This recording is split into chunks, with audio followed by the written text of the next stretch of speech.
2, 3, 4, 5. Did you know that in the United States, almost half of adults will experience a mental illness during their lifetime? MentalHealthFirstAid.org shares this statistic, along with the fact that only 41% of those suffering from a mental illness receive professional help. With so many people suffering from a mental illness, what happened to those that fall through the cracks of the system? As a result of deinstitutionalization, which closed state-run asylums, mental health patients no longer have long-term residency options. A lot of the mentally ill end up in prison due to their deviant behavior. The documentary, The New Asylums, was filmed in an Ohio State Penitentiary, which is a model institution for providing mental health care to its inmates. This documentary shares approximately 16% of the inmates within the prison population of Ohio are diagnosed with mental illnesses. These numbers also reflect the national average.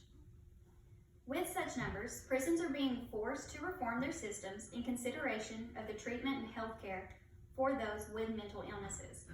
In most cases, those suffering from mental illnesses are separated from the general population into what they like to call mental health units, where they can receive more individualized care. However, the prison system has many limitations when it comes to mental health care, such as limited therapy options. It's an unconstructive environment, and those suffering from mental illnesses receive additional behavioral punishments. I'll begin by sharing what psychoanalysts like to call the 4 Ds of psychology, which assists them in diagnosing mental illnesses. Comer and Comer defines the 4 Ds of abnormal psychology as deviance, distress, dysfunction, and danger. The inmates shown in the documentary show multiple abnormalities. In The New Asylum, director Reginald Wilkinson explains in his interview that him and the other prison staff members have the duty of determining what is mad or bad behavior. Mad behavior is determining who is mentally ill, and bad behavior is those who are just behaving badly. This is what the psychological field calls deviance, behaving absurdly outside of one's social norms. Many of the inmates also display dysfunctions that make them unable to properly care for themselves and unable to maintain relationships. Several of the inmates are heard saying they no longer have family in their lives, so they're unable to maintain those relationships. Another obvious abnormality observed is danger. Several of the inmates became incarcerated due to their dangerous behavior while in society, such as murders and robberies.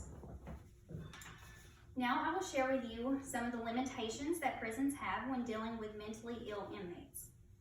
First, therapy is a very important aspect when it comes to assessing and treating mental illness. I'm going to share with you a short clip from the documentary that shows what a therapy session being held inside a prison looks like.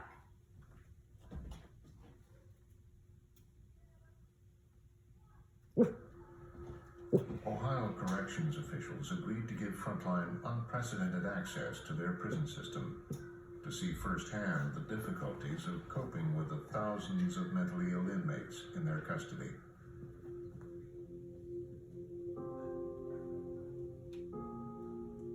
Just feel like I'm suffering, man. I feel like I'm suffering every day. I just feel like I'm suffering. I feel like I'm just in a real small locked room. And no matter how much I kick on the door, no matter how much I scream, man, don't nobody hear me, man. What about you, Mr. Simmons? They say I'm paranoid's best friend.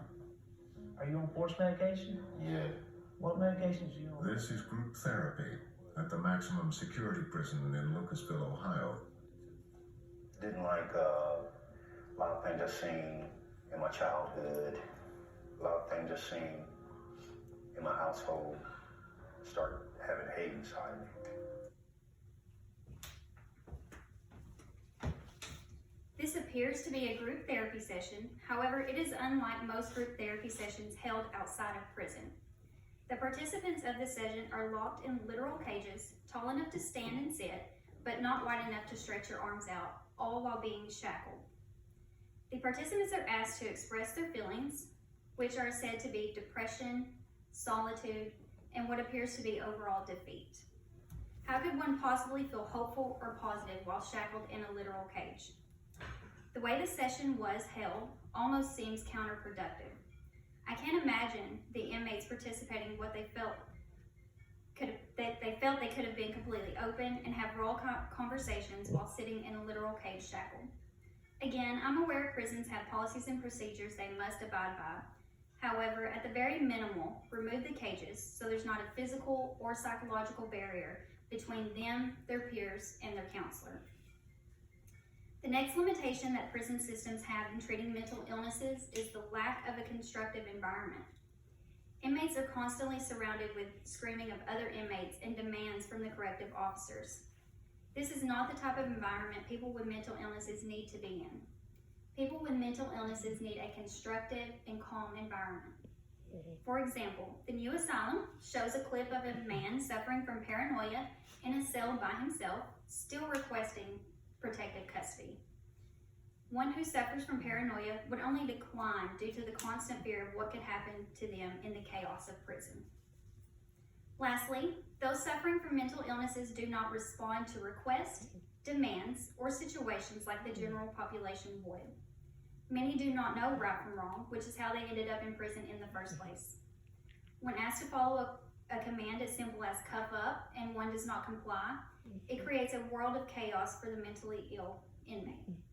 In this documentary, Officer Smith says force has to be used in these situations. Officers are then required to rush into the cell with protective gear and physically force the inmate into compliance. The inmate is then reprimanded by write-ups when their actions are most times out of their control. Inmate McEachran was held 13 years beyond his sentencing guideline for additional charges relating to behavioral issues he had incurred in prison. 13 years past his sentencing. In closing, prison is not the place to provide mental health care.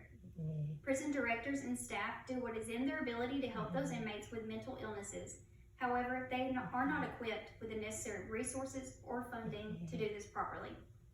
Prisons have strict policies and procedures they must follow, and they do not always align with handling mentally ill people. Those suffering from mental illnesses who commit crimes are sent to prisons where they become someone else's problem instead of being sent away for treatment to hospitals because asylums are practically non-existent now. I invite you to watch the new Asylums documentary to see firsthand the handling of the mentally ill in prison. This documentary was very educational on what mental illness in prison looks like and how mental illness in prison is handled. Perhaps there is enough objective conditions to push for judicial reform for the imprisoned mentally ill. 1, 2, 3, 4.